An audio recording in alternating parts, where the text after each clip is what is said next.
Today, I'm going to be showing you guys the ultimate chocolate cake recipe. I found this recipe online years ago, and I've been using it ever since. So let's get into it! Whipping up all of your favorite recipes. Simply Food. You should know by now that you're in for a treat. Simply Food. There's no other channel where you'd rather be. Simply Food. Seafood, pasta, cakes, and pies. Sing and laugh and even cry. Like and share and hit subscribe. Simply Food by TY. All right, y'all, so let's go over the ingredients. You're going to need whole milk, all-purpose flour, cornstarch, instant espresso powder, granulated white sugar. You're also going to need baking powder, baking soda, vanilla extract, unsweetened cocoa powder. You're going to need some sort of cooking spray. Today I'm going to be using Baker's Joy. I'm going to be using a mix of semi-sweet chocolate chips and dark chocolate chips. And then I'm also going to be using a 72% cacao dark chocolate whole bar. You're going to need 2 9-inch baking pans. All right. You see that? You see that? You see that? You see that? Don't ask me for the damn ingredient list. Come on. All right, so just letting y'all know, I'm going to be doing this in my stand mixer today. You do not have to do that. You can do it with a hand mixer, or honestly, you can just do it by hand with the whisk completely. I have a sifter here just so that I can run everything through so that it'll be nice and smooth. This is a super easy cake to put together because essentially everything's just going to go right in here and we're going to mix it all together. So I'm first going to pass through 3 cups of all-purpose flour. I'm now going to run through 2.5 cups of granulated white sugar.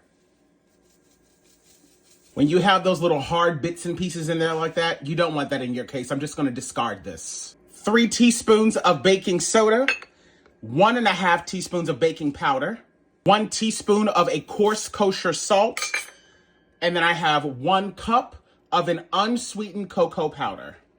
Also going to run that directly through the sifter as well. You can use a fine sea salt if you would like. That's totally fine. For these chocolate clumps, you do want to go on ahead and press that through, though.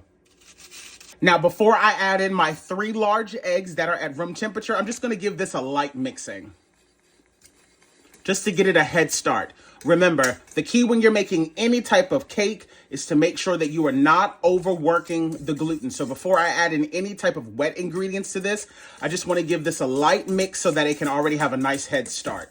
I'm now going to add in my 3 large room temperature eggs.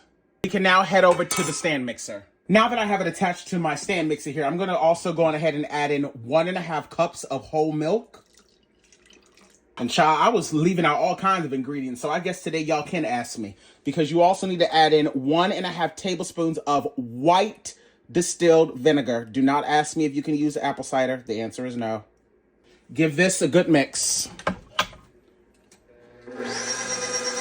Just for a few seconds. You're not trying to fully mix it right now. We're going to add in 1.5 teaspoons of the instant espresso powder.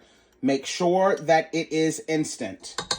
And for anyone that has concerns about the coffee, you will not taste the coffee. All this does is wake up and really boost up the chocolate flavor. I'm now going to add in 1.5 cups of hot water. Not boiling, but you do want it to be hot. Now we're going to give this a good mix until everything is fully incorporated. But do not overmix. Make sure that you're periodically going in and scraping down the sides. Once you see that everything is fully incorporated, stop mixing. You can do the rest by hand just to make sure that there's no flour or anything stuck at the bottom. Now, this is just a preference thing that I like to do, especially when I'm making chocolate cakes. I have 2 9-inch cake pans here. These are nothing more than just air fryer liners. You can do this step if you want to. You don't have to if you don't want to. You can just use the baker spray. I like to do both just to be on the safe side. I'm going to spray it down thoroughly. After I spray it down, I go in with the liner and press it down nice and flat. Again, you do not have to do this step if you do not want to. And now I'm going to go in and evenly disperse the batter into the pans. The batter is going to look very liquidy. That is by design.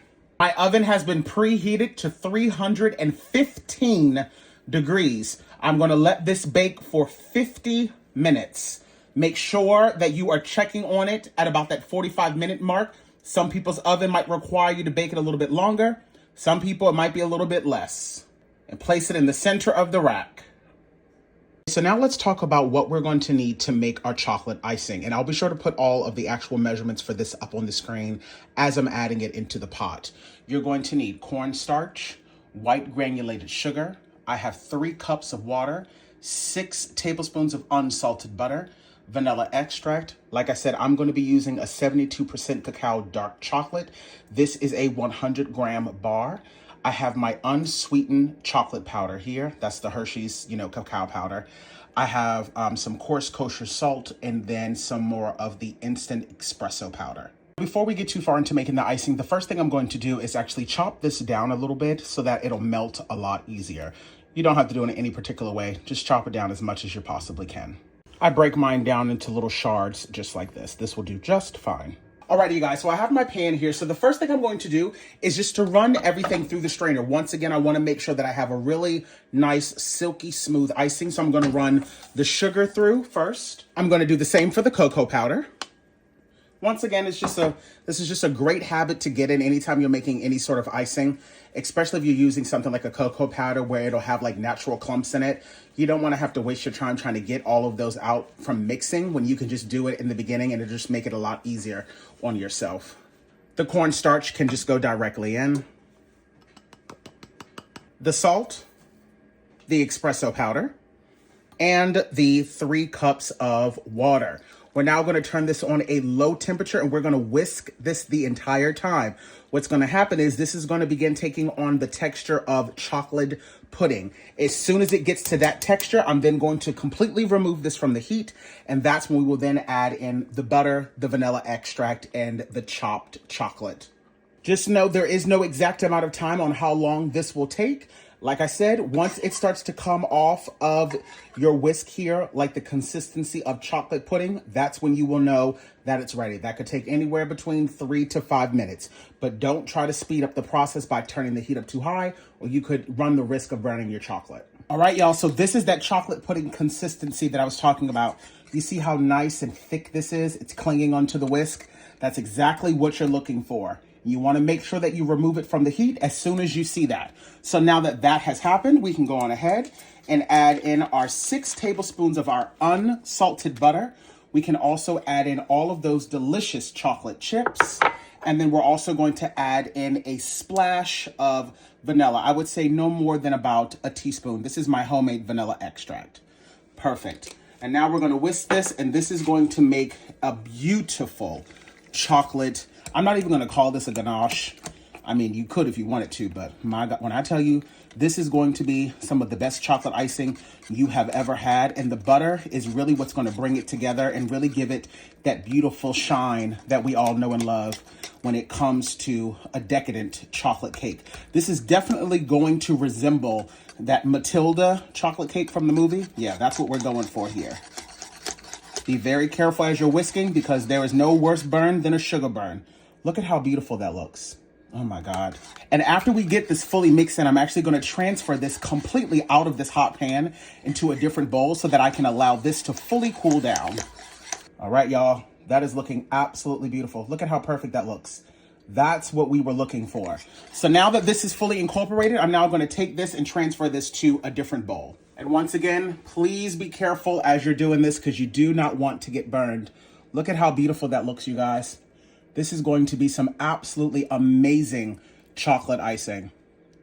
Now we can just sit this to the side while we allow the cake to fully cool down and for this icing to fully cool down. Now that my cakes are done, I'm going to place them on a wire rack and I'm going to allow them to actually sit on the wire rack for about 5 minutes. After that 5-minute mark, I'm then going to completely flip them out so that they can cool for an additional 10 minutes on the wire rack, and then I'll tell you what the next steps are. So it's been about 10 minutes or so since this cake has been sitting on this. So now what I'm going to do is I'm actually going to transfer this directly onto the wire rack and just allow that to cool on this.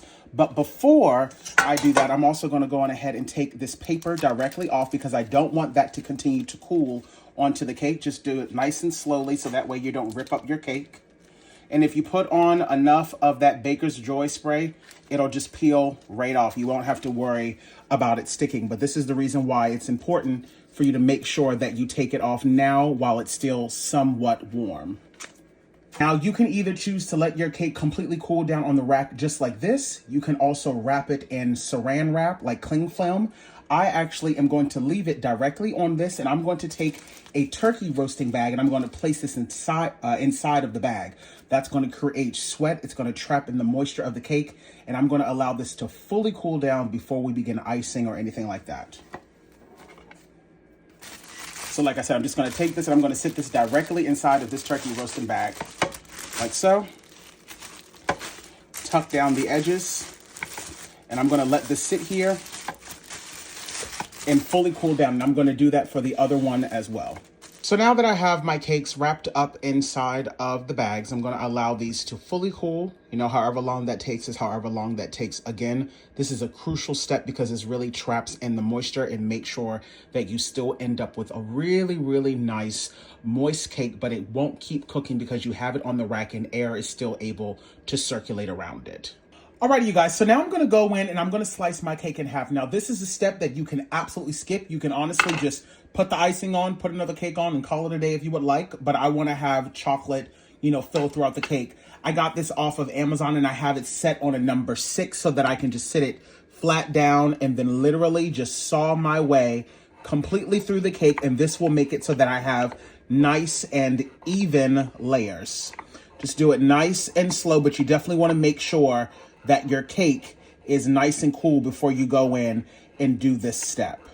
So I've gone ahead and I've placed my first layer down, and I went on ahead and did the crumb side down for this first one. And I'm probably honestly just going to repeat that process the whole way through. So that way, when I'm placing the icing on it, I don't have to worry about the icing coming up. So I'm always going to put the crumb side flipped down. And now we can go in and begin to layer in that chocolate icing.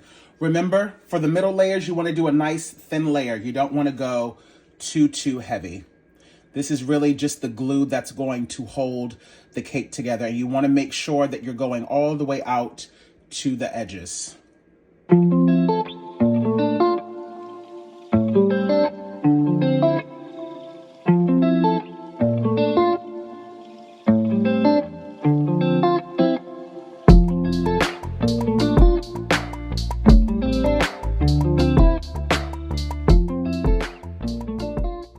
Okay, so now that I have my icing on, I'm now going to go in, and like I said, this step right here is completely optional, but this is meant to be a chocolate lover's dream cake.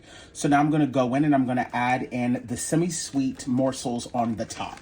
You can add in as many or as you would like. I'm going to pretty much fill in all of this here because I'm going to do a border on the outside.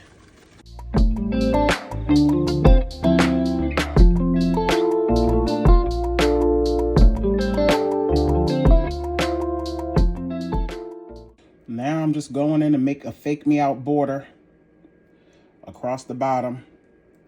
Nothing fancy, honey, just so that it looks somewhat presentable.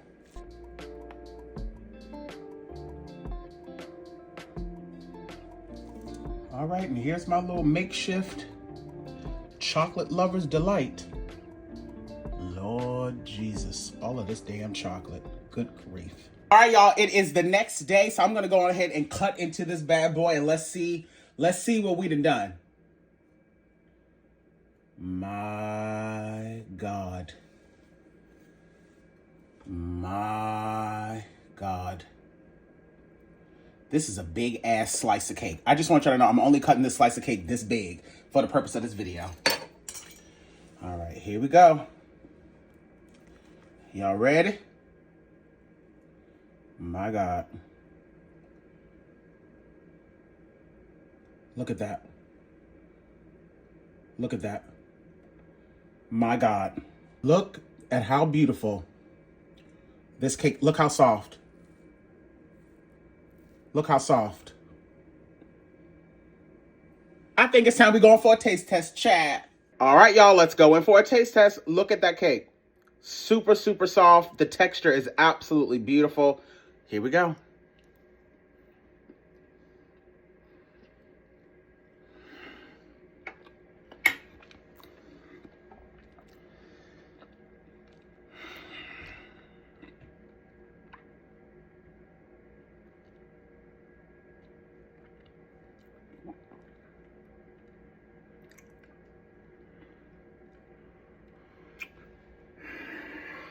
Not my knees getting weak.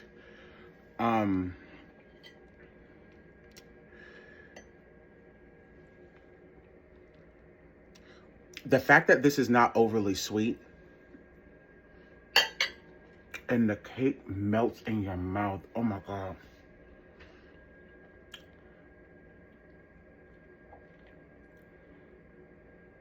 You better make this damn recipe. Playing in the kitchen. Simply Food by TY. We hope that you enjoyed it. Simply Food by TY. If you haven't took the time, make sure you subscribe. Thanks for watching. Thanks for watching. Thanks for watching Simply Food.